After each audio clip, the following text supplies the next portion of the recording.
Hello again, everyone. It's Nick Roush here. We're going to do another Shandalar sealed deck. This time, I think we're going to try Legends. Legends has some sweet Legends cards in it, like actual Legends, maybe some that you've used as EDH generals before. Don't know. But we'll see if we can't put together something sweet. Alright, as always, I like to check out my artifacts first. Let's see what we got. Alcor's Tomb, which seems awful. Legends don't untap. Comes into play, tap all legends. It might be playable. We'll throw it up there if there's a lot of legends that our opponent might have, and we don't play very many of them. It might be playable. And a Basalt Monolith. Alright, any mana fixing as far as the lands? No, just 2 Pendle Havens. We'll put those up there so we don't forget that they're there. And let's see what we got here. Armadillo Cloak, that's a great card. Axelrod Gunnarsson, 5/5 trample for 6. Whenever he's dealt damage, you gain a... Whenever a creature dies that's been dealt damaged, you gain a life, and he deals 1 damage to target player. That guy's pretty good. Mana requirements are a little sketchy, but it seems fine.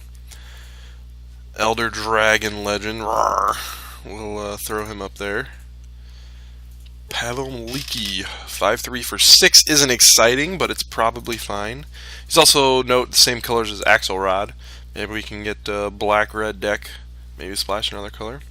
Princess Lucrezia, 5/4 for 6 isn't exciting either, but it does ramp us. Why they put mana abilities on something that costs like 6 or 7 mana, I don't know. Recoil's pretty good. Ripcane Clasher, I like, but his mana requirements is really hard. I'm not a huge fan of small creatures. If you're playing a hyper-aggressive deck that's only green and red, he's fine, but outside of that, I just probably would not play him. And Torwaki is good. So, looks like outside of Chromium, outside of Chromium and Armadillo Cloak, actually, we could be black, blue, red. Seems to be where our best ones are, so we'll move these non-colors of those to the bottom. Let's see what else we got. Our green gave us some Dirkwood Boars.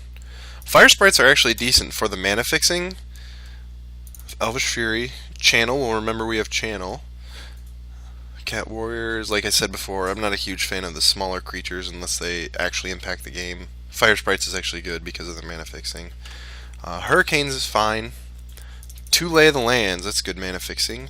Unfortunately, we don't necessarily want to be in green. The only thing we have so far is the Armadillo Cloak. Armadillo Cloak up a Rabid Wombat? That's pretty sweet. I don't know if it's... it's probably not playable otherwise, but it'd be pretty funny. And a Wolverine Pack. Everything else is pretty lackluster. Life Force is a good sideboard card, but we're not playing the sideboards. Red, what do we get? We got a Destroy Target Blue permanent, good sideboard. Chain Lightning, some Kobolds, Disintegrate, Dragon Fodder, Hurloon, Ironclaw Orcs, Prodigal Pyromancer's good. Raging Bull, just another Gray Ogre. Rock Hydra. Rock Hydra's sweet. You can grow heads and remove heads from it. Unfortunately, it doesn't say that on here, but if you look at the original wording, you grow heads for triple red. And it works a little bit differently on here because the actual removing counters and preventing damage has its own clause, but then you could also pay red to prevent further damage to it, so it's a little bit better than the actual real card. They just had to make it work that way in Shandalar. And doesn't look some walls, doesn't look like much else in red. Alright, black has some cards. Demonic Tutor's pretty good. Disturbed Burial is an excellent card. Fallen Angel is fine, but we've got a very high curve. We don't know if we want to play that, plus the double black is a little push off of that card. Pestilence is great. Headless Horseman, another Gray Ogre. And that looks to be it. Pestilence is something I would definitely play heavy black for. Fallen Angel is not. Blue, we have a Remove Soul. And that looks to be about it. So our only good blue cards are coming from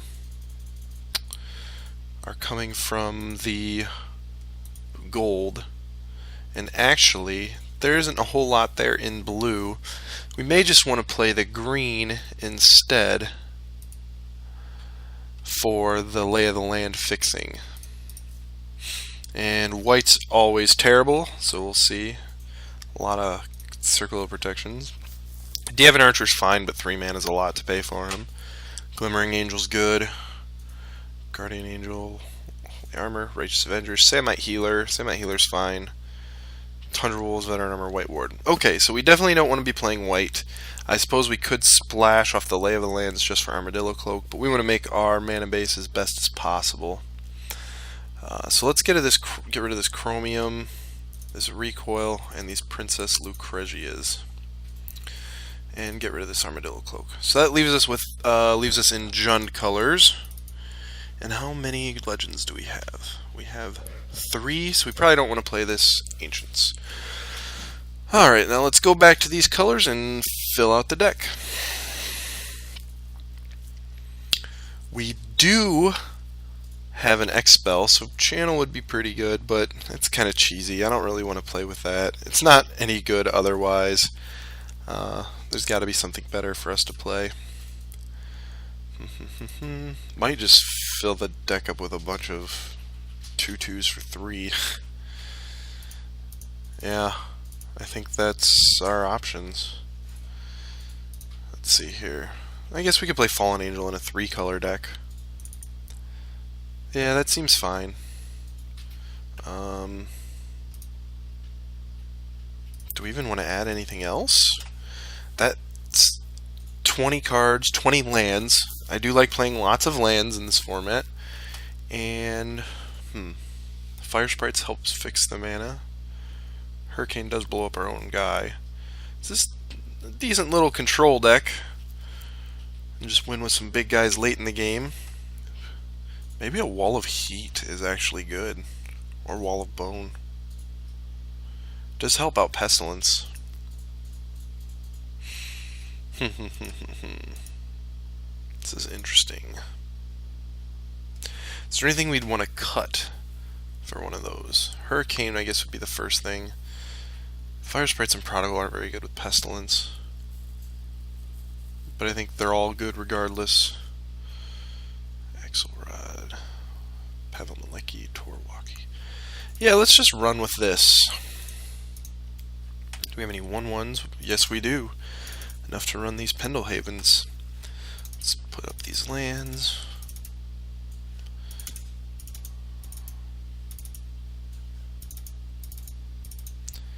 Man, Rock Hydra really screws with our mana. So with these 2 Pendelhavens that count as forests, we need to add 6 more lands. If we add 2 across the board, or maybe we want to go like 2 forests, 3 swamps, and a mountain. That double red for Hydra is going to be tough. Yeah, I think 2 forests, 3 swamps, and a mountain will be good. 2 forests, 3 swamps, and a mountain. Let's check out this deck again. So we have 8 green sources, 5 red, and 7 black. We always want to hit our green for Lay of the Land. But all of these guys are black-red. I think I should have another mountain in there. It's unfortunate. Oh well, too late now. We will run with this and see how well we do in our first match.